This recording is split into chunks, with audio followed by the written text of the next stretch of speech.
Welcome to the InfoMullet YouTube channel. If you enjoy this content, please like or share. And if you'd like to support the InfoMullet by becoming a mulleteer, visit us on Patreon. We appreciate your support. Let's shift gears a little bit to some foreign affairs and try to catch on this.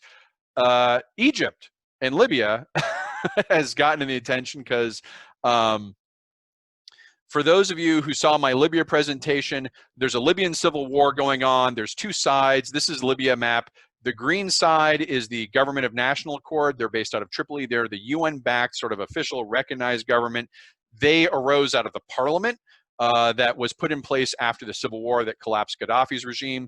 The right side in the red is the Libyan National Army. They're based out of Misrata and led by a gentleman by the name of General Haftar, who sort of arose. They were the key military leaders in this joint government that when that collapsed, they said, no, we're going to do our own governments. And there's a link in the video that goes into excruciating detail about the Libyan conflict. But what happened is General Haftar did an end run on Tripoli. And if you'd looked at this a month or two ago, all of this was red. And he was moving on Tripoli, and almost everything but Tripoli was red. He's backed by United Arab Emirates and Russia. So they were intervening in this. And Tripoli would Turkey intervened on behalf of Tripoli. President Erdogan, about a month and a half ago, dramatically intervened and brought in military drones, conventional Turkish technology, and they just have been beating back Haftar left and right. So you can see here the pushback. Well, what happened in the last 3 days, 4 days is, well, since last weekend at least, President Sisi of Egypt. So remember, orientation, Egypt's over here, Tunisia's up here, Algeria. Egypt, which is right over here off the map, basically said, if you cross this line that I put in red, and it runs from Sirte to a town named Hun, Egypt said if the Government of National Accord, which is the legal government recognized by the UN, if they cross this line, Egypt would militarily intervene on behalf of the Libyan National Army. And people are like, why would Egypt do that? You know, they've got a pandemic outbreak. They've got problems with ISIS in the Sinai.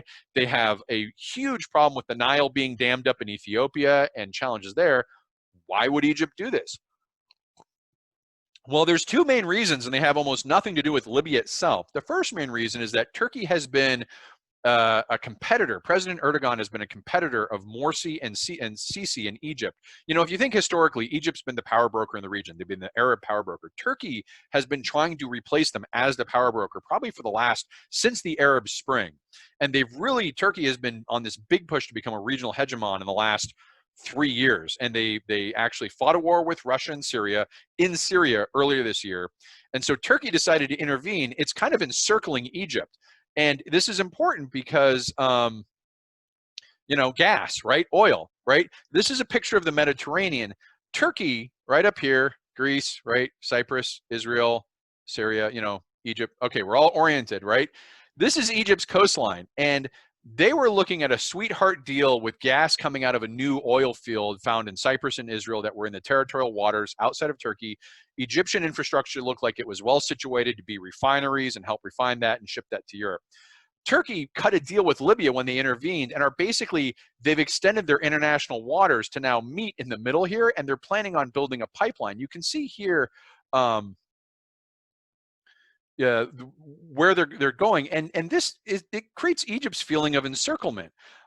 They're feeling like they're surrounded by Turkey's expansionism, and Turkey has not been stopped yet by anyone. Russia is not capable of stopping Turkey in Turkey's sphere of influence. We found that out earlier. But I don't think Sisi is actually planning to go to war with Turkey. I think most of what he's doing is trying to position himself with this threat of military intervention. You know, the Egyptian military is largely funded and equipped with U.S. equipment. So in some ways, you could say, well, that's going to be a challenge for Turkey because they've got more modern equipment. But the Egyptian army has not been tested like the Turkish army has been anytime recently. It's fought with the protesters, but that's not, and fought these insurgencies, but it hasn't been in a conventional state-on-state conflict. Well, so Sisi's move that a lot of people are thinking is that he's doing this as a positioning as a threat to basically create deterrence from Turkey continuing to back the GNA as they move eastward and trying to get a ceasefire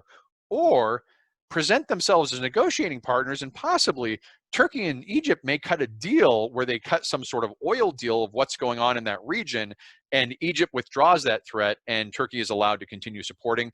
It's not likely that there's going to be a conventional conflict between Egypt and Turkey, but it's certainly a possibility. Once you put a threat like this on the table, it's there. And Sisi was very clear. He said, we will intervene into Libya or elsewhere in the region. So he was saying that his board that he's looking at isn't limited to Libya. If he feels he's got to go against Turkey, he's basically signaling that he may take some action somewhere else. I don't know where he's thinking. I can't imagine Egypt doing an airstrike on Turkey. Maybe they think they're going to do something in